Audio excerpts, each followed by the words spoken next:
Pues como bien decíamos ahorita en la alabanza, ¿verdad? Hoy estamos festejando el Día del Padre. Y por ahí pensaba yo, ¿qué voy a predicar para el Día del Padre? ¿Qué voy a predicar? Y venía para mí, a mis pensamientos, la parábola del hijo pródigo. Y el domingo pasado que estábamos ahí compartiendo en las quecas, ¿dónde eran las quecas?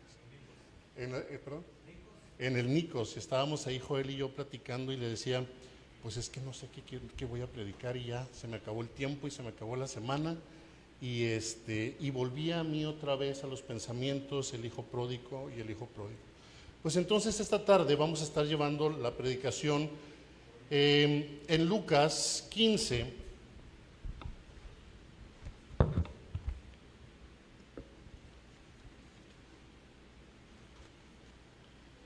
Lucas 15 del 11 al 32, y dice: en el nombre del Padre, dijo el Espíritu Santo, dice la palabra de Dios.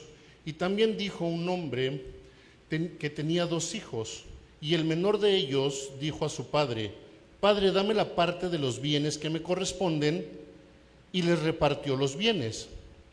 No muchos días después, juntándolo todo, el hijo menor se fue lejos a una provincia apartada y allí desperdició sus bienes viviendo perdidamente. Y cuando todo lo hubo malgastado, vino una gran hambre en aquella provincia y comenzó a faltarle. Y fue y se arrimó a uno de los ciudadanos de aquella tierra, el cual le envió a su hacienda para apacentar cerdos. Y deseaba llenar su vientre de las algarrobas que comían los cerdos, pero nadie le daba.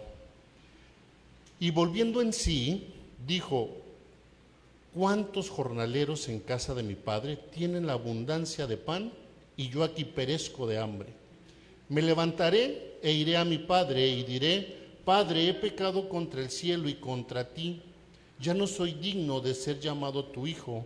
Hazme como a uno de tus jornaleros. Y levantándose, vino a su padre, y cuando aún estaba lejos, le vio el padre, y fue movido a misericordia, y corrió y se echó sobre su cuello y lo besó. Y el hijo le dijo: Padre, he pecado contra el cielo, contra ti, y ya no soy digno de ser llamado tu hijo. Pero el padre dijo a su siervo: Sacad el mejor vestido y vestidle, y poner un anillo en su mano y calzado en sus pies, y traed el becerro gordo y matadlo, y comamos y hagamos fiesta, porque mi hijo muerto era y ha revivido, se había perdido y es hallado. Y comenzaron a regocijarse.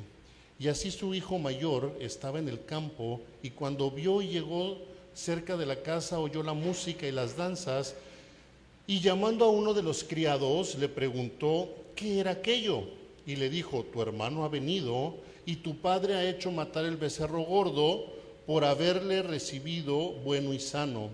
Entonces se enojó y quería entrar, y no quería entrar. Salió por tanto su padre y le rogaba que entrase. Mas él respondiendo dijo al padre: he aquí tantos años te he servido, no habiéndote desobedecido jamás, y nunca me has dado ni un cabrito para gozarme con mis amigos. Pero cuando vino tu hijo, que ha consumido tus bienes con rameras, has hecho matar el becerro gordo. Y entonces le dijo: hijo, tú siempre estás conmigo, y todas mis cosas son tuyas. Mas era necesario hacer fiesta y regocijaos, porque tu hermano era muerto y ha venido, ha revivido, se había perdido y ahora es hallado. Vamos a entrar un poquito en contexto. ¿Qué son las parábolas y cuándo fue pronunciada esta parábola? Las parábolas son pequeños relatos que Jesús utilizaba para enseñar verdades espirituales muy profundas en un lenguaje tan sencillo para que la gente de aquellos tiempos y lo que los rodeaban lo entendieran y fueran fácil de comprender. Ahorita en la segunda lectura de Mateo, en el capítulo 9, nos dice justamente y nos sitúa en qué momento ocurre cuando dice esta situación. Estaba entonces Jesús, nos narra Mateo, que estaba rodeado de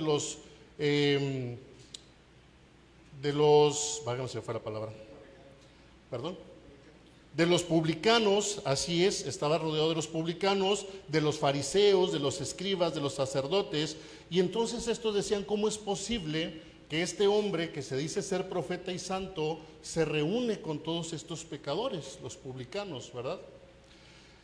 Y es entonces cuando en ese tiempo Jesús dice las tres parábolas que ya conocemos: la oveja perdida, la moneda perdida y la del hijo pródigo. Estas tres enseñanzas nos hablan de lo mismo, de que Dios busca y espera y celebra al que se ha perdido. Entonces, la parábola del hijo pródigo es probablemente una de las enseñanzas más conocidas de Jesús.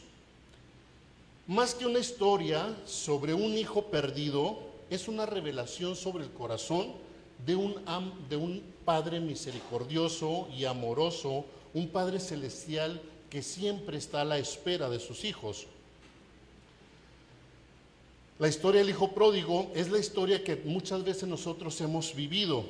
Hemos buscado satisfacción lejos de nuestro Padre celestial y hemos descubierto que nada nos puede llenar ese vacío que solo Jesucristo puede llenar. Pues una vez hecho ya el preámbulo y el contexto, vamos a entrar de lleno. A veces tomamos decisiones que nos alejan de nuestro Padre. En el versículo 12 nos dice, y el menor de ellos dijo a su padre, Padre, dame la parte de los bienes que me corresponden, y los repartió entre todos sus bienes. Entonces, el hijo menor, impulsado por sus deseos, impulsado quizás por sus ganas de conocer más allá de lo que había, de lo que conocía, se acerca a su padre y le pide que le entregue lo que le corresponde. En nuestra época actual, pues muchas veces no lo vemos ya tan mal, porque las situaciones de la vida, a veces los hijos, a veces los sobrinos, los parientes, alguien de la familia se tiene que salir del hogar porque tiene que ir a buscar otras oportunidades fuera de casa y se van a otras ciudades. Pero este contexto es totalmente distinto, porque el que se va de casa para estudiar, el que se va de casa porque va a trabajar, lo hace por una necesidad. Y siempre sabe que puede regresar a casa y está conciliado con papá, con mamá y con la familia. Pero en esta parábola el hijo ha decidido reclamar una herencia. ¿Cuándo se reclama una herencia? Cuando el padre ha muerto. Entonces, ¿qué le está diciendo el hijo menor a su padre? No me importa tener relación contigo, me importa tu dinero. Para mí no estás vivo, para mí estás muerto. Es una decisión que el hijo menor está tomando y la está haciendo de manera consciente. Y entonces rompe la relación con el padre y se aleja y se va. Dice que se va a una tierra lejana a conocer. ¿Cuántas veces nosotros, siendo conocedores de la palabra de Dios y del amor y la misericordia, a veces hemos decidido romper por X o Y razón esa relación con nuestro Padre y hemos decidido tomar distancia y nos alejamos de Él, ¿verdad? Y decidimos apartarnos y decidimos llevar una vida en la que nosotros a veces sucumbimos y caemos en los dictados de nuestra propia concupiscencia. Lo sorprendente de esta historia es que el padre accede. No le dice, oye, mijo, pues es que lo que tengo es el fruto de mi trabajo y lo he construido para ti, para tu hermano. No. El padre accede, el padre no lo regaña, el padre no lo reprocha, el padre ni siquiera lo castiga, ni le da, mijito, lo único que te puedo dar es la bendición y el par de zapatos que traes y que Dios te bendiga. No. accede, se lo entrega y se va. Dios no está interesado en tener esclavos. Dios no quiere que nosotros nos convertamos en esclavos para Él. Por eso cuando nosotros, a veces como el hijo pródigo, decidimos alejarnos, Él dice, está bien. ¿Y cuántos no sabemos, y los que ya estamos grandecitos, la experiencia ya nos hemos construido, nos hemos forjado en base de la experiencia, y ya sabemos que cuando nuestros sobrinos, nuestros hijos nos piden algo y nosotros les decimos que no, es porque ya conocemos el resultado de ese camino que quieren tomar. Porque la sabiduría, el conocimiento, la experiencia ya nos ha enseñado a eso. Pues el padre, el hijo pródigo, ya sabía qué resultado iba a tener su hijo. Sabía que estaba actuando desde la inexperiencia, desde el egoísmo, y sabía que eso no iba a terminar bien. Y aún así lo entrega la herencia y se va. Una vez estando allá, dice que el hijo se va lejos, ¿verdad? Cabe resaltar que lo hizo de una manera, no cometiendo un error que por al azar surgió, fue un error consciente. Cuando el hijo se va, empieza a gastar y a malgastar, porque cuando muchas veces llega dinero a nuestras manos, que no es el fruto de nuestro esfuerzo y nuestro trabajo, poco valor y poco aprecio le tenemos. Y lo empezamos a despilfarrar, ¿verdad? Pues entonces el amigo empezó a decirle, ¿saben qué? Pues ya se vino el mundial, les pichó todas las entradas, ¿verdad? Vámonos a ver el partido de México-Corea, ¿ok? Japón. Soy muy poco futbolero, ya me quedé en evidencia, ¿verdad? Yo les picho las cheves y la carnita asada, ¿verdad? Aquí traigo, sírvales, aquí traigo, no me hace falta absolutamente nada. Y cuando somos así, pues tenemos amigos suficientes, ¿verdad? Y todo el mundo se nos acerca y todo el mundo quiere estar con nosotros, porque a todo el mundo le pichamos. Pero ¿qué pasa el día que ya no traigo? ¿Van a estar ahí los amigos? Estos desaparecen. Entonces, como no fue administrado y como no fue previsor, pues se gastó todo. Y a la hora que quiso y que necesitó, volteó a su alrededor y ya no encontró a esas gentes, a esas personas que siempre lo acompañaban, ¿no? Dice que en la región de repente hubo hambruna, ¿verdad? Hubo alguna escasez. Y entonces tuvo la necesidad de trabajar para ganarse el sustento, pero pues a lo mejor nadie lo conocía, o a lo mejor ya lo tenían etiquetado. Si aquella sociedad era como muchas veces en la sociedad actual que nosotros vivimos, que empiezan a ponernos etiquetas, y no, es que con aquel no te juntes, porque no. Y aunque tenga un apellido de mucho bolengo, no, ya se gastó todo lo del papá. Y empiezan a etiquetar, y entonces muchas veces las malas referencias o las ideas de otras personas, pues nos etiquetan, y a lo mejor a este pobre ya no le daban trabajo, y hubo alguien que le dijo, oye, pues tienes mucha necesidad, ya nadie te contrata, pues allá vete a apacentar los cerdos. Y no le quedó de otra y se fue. En los tiempos de Israel, bueno, me pueden decir ustedes, oye, Aarón, es que cualquier trabajo es digno, ¿verdad? Y cualquier trabajo dignifica al ser humano. Pero cuando la cultura, ¿verdad? Cuando las regiones ponen ciertos límites, es cuando las cosas no empiezan a encajar y empiezan a estar mal. Entonces, nos dice que en Israel en esa época apacentar los cerdos era lo peorcito. Ya era porque definitivamente ya no había más, era demasiado humillante apacentar los cerdos, y entonces el hijo pródigo no hace otra cosa más que cuidarlos. Y dentro de su hambre, él deseaba comer las algarrobas que los cerdos se alimentaban, y no podía. Y él pensaba y decía, en la casa de mi padre aún los criados tienen para alimentarse, y yo estoy aquí sufriendo, padeciendo, ahora sí que enfrentando el resultado de mis decisiones y de mi equivocación, pues voy a regresar. En este punto, cuando el hijo pródigo se enfrenta con su realidad y cuando se encuentra hasta el fondo, hay dos cosas importantes. Ha perdido su identidad, porque era un hijo, ¿sí? Y se fue a cuidar los cerdos. Ha perdido la identidad de hijo y se volvió un criado en otra que no era ni siquiera su tierra. ha perdido su identidad. Pero cuando vuelve en sí, se recuerda que tiene un padre y que puede volver al padre, pero dice, no soy digno de que me llames tu hijo. Voy a volver, pero voy a volver como uno de tus jornaleros. Voy a trabajar, voy a servirte para ganarme el sustento. Y es así como lo pensaba. Entonces, cuando este hijo pródigo toca el fondo, ¿sí? El tocar el fondo no quiere decir que ya se acabó, que ya todo está perdido.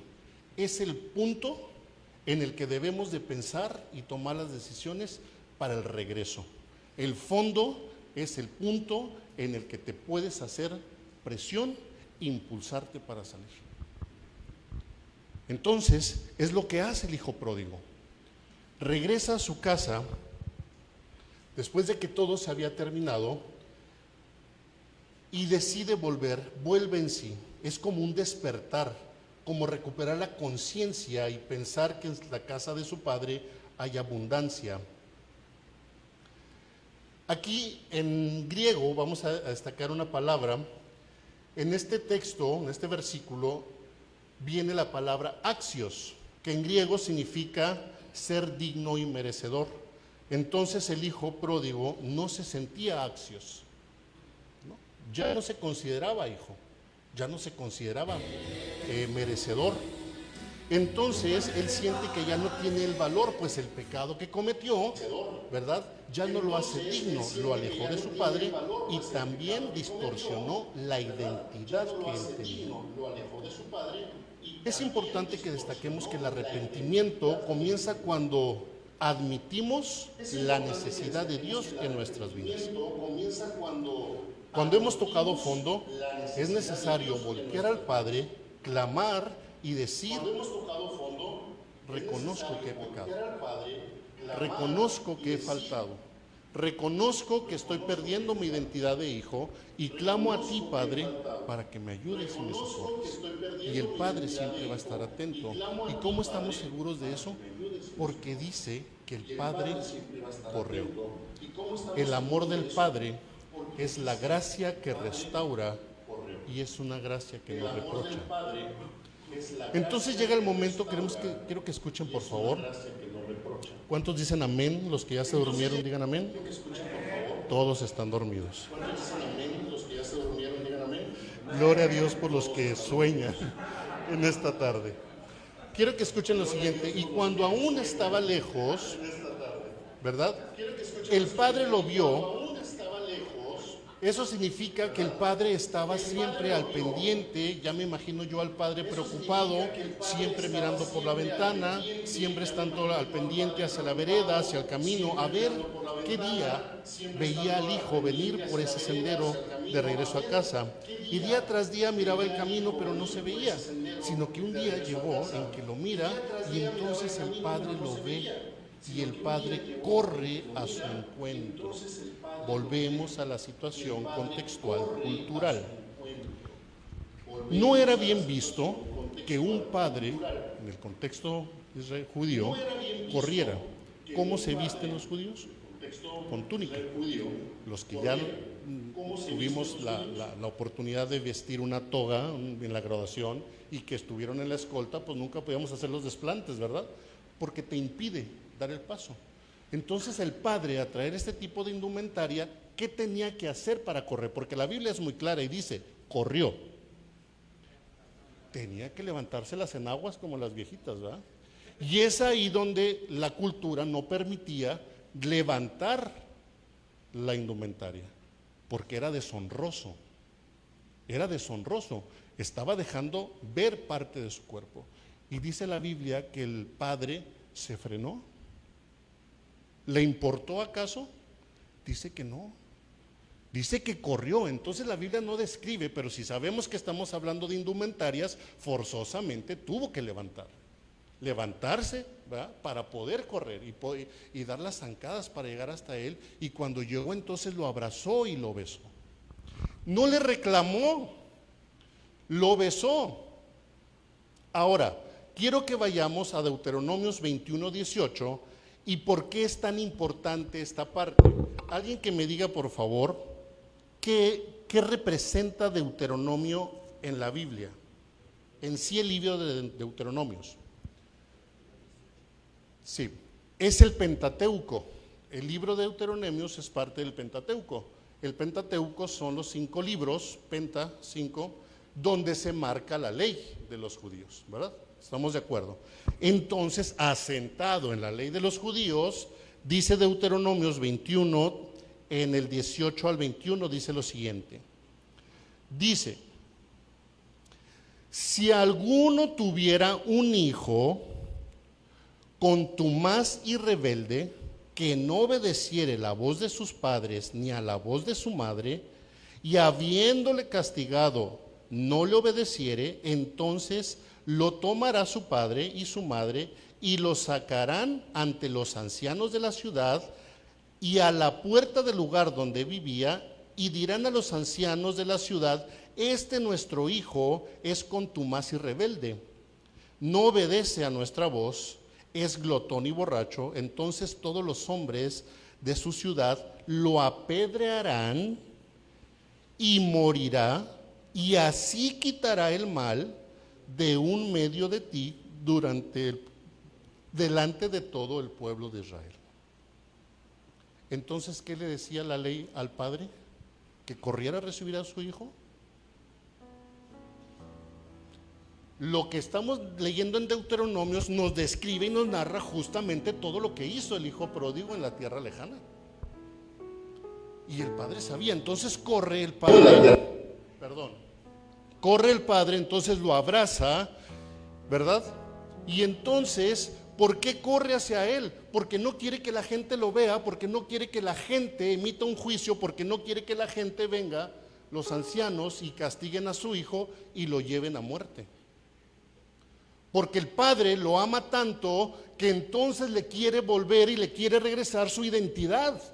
Y le dice: póngale vestimenta, póngale anillo en el dedo y calcen sus pies.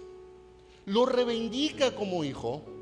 No le dijo: has pecado contra mí, digno ya no eres de estar en esta casa. Al contrario, lo recibe y lo reivindica y lo pone como uno más de sus hijos. Luego dice ahí que viene el hermano, ¿verdad? Se encontraba trabajando el hermano, regresa y luego dice: ¿cómo es posible? Si yo que te he servido, yo que he estado aquí, yo que te he honrado, ni siquiera me das un cabrito para juntar a los compas para ver el partido. Y a este otro que ya se gastó lo que a ti te costó tus bienes, mandas matar el becerro gordo y lo festejas en grande. Y le dice: hijo, tú conmigo estás y todo lo que tengo es tuyo, pero tu hermano perdido estaba y ha sido encontrado.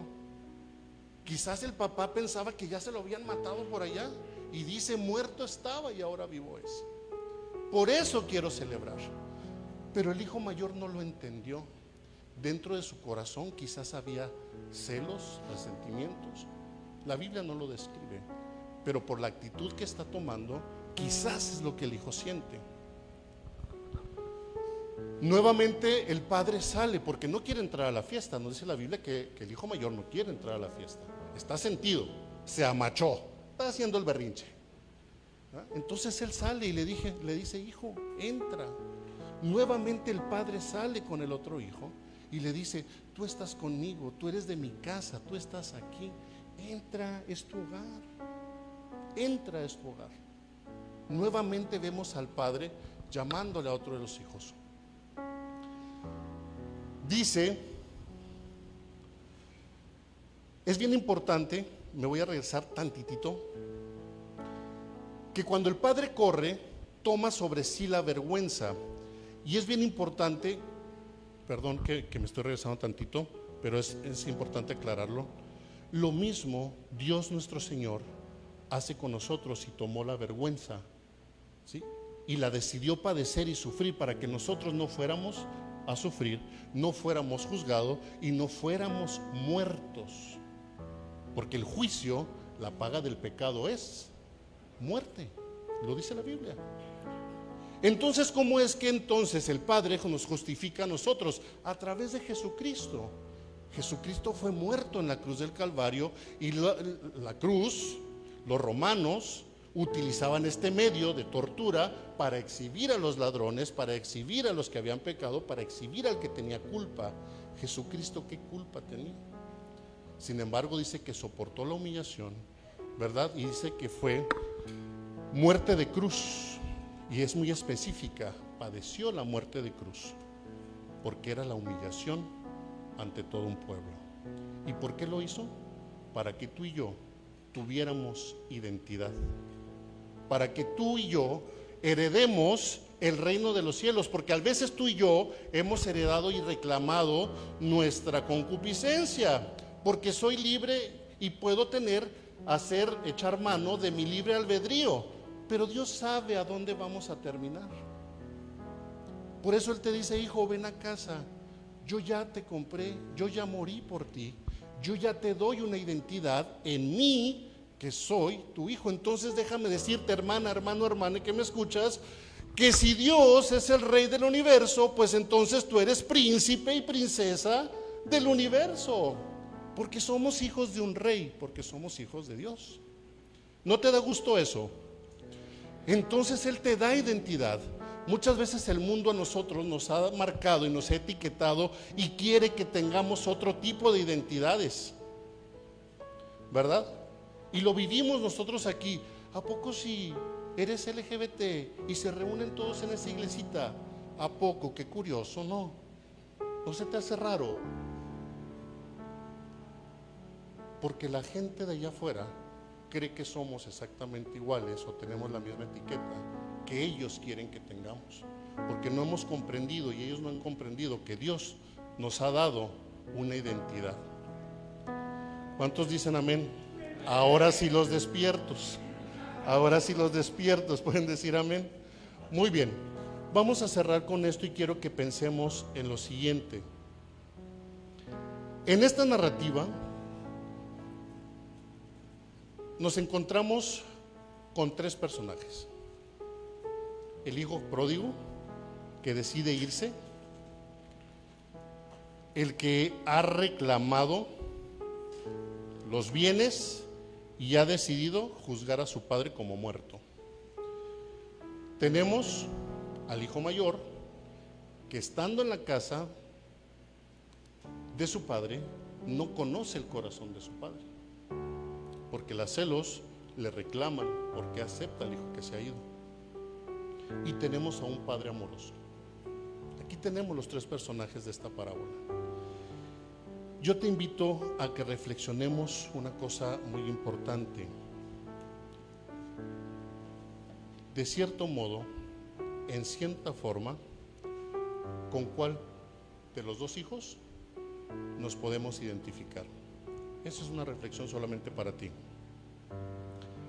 Y con cualquiera de los dos hijos que te identifiques esta tarde, discúlpame, pero hay una hermosa noticia para ti el día de hoy. Si tú crees que te has alejado, déjame decirte que tienes un padre a la puerta mirando siempre hacia la vereda para verte y te espera y que quiere que regreses. Porque el amor de este padre no se basa en juicios, se basa en la gracia. Y por gracia somos salvos. Amén. Si tú eres el hijo que ha sentido celos y que dices: ¿cómo es posible? O sea, que yo ya tengo aquí en la iglesia años y apenas viene uno nuevo y ya ahora sí todo el mundo le hace fiesta. Se entiende que a veces nosotros en nuestro carácter de humanos tenemos celos, pero tienes un padre que te dice: mi hijo, mi hija, mi hije, todo lo que ha estado aquí siempre ha sido tuyo, siempre ha sido tuyo, y te amo por igual que a tu otro hermano. Y sepamos entonces que tenemos un Padre amoroso que está dispuesto siempre a perdonarnos, siempre a darnos su gracia, su misericordia, para que nosotros podamos llegar, sentirnos con identidad que somos hijos de un Dios todopoderoso y que su gracia y su amor es infinito. En cualquiera de las situaciones que tú hoy te encuentres, yo te hago una invitación. Levántate, regresa a casa, recibe el amor que tu Padre te da, que nunca de los nunca te ha dejado. Amén.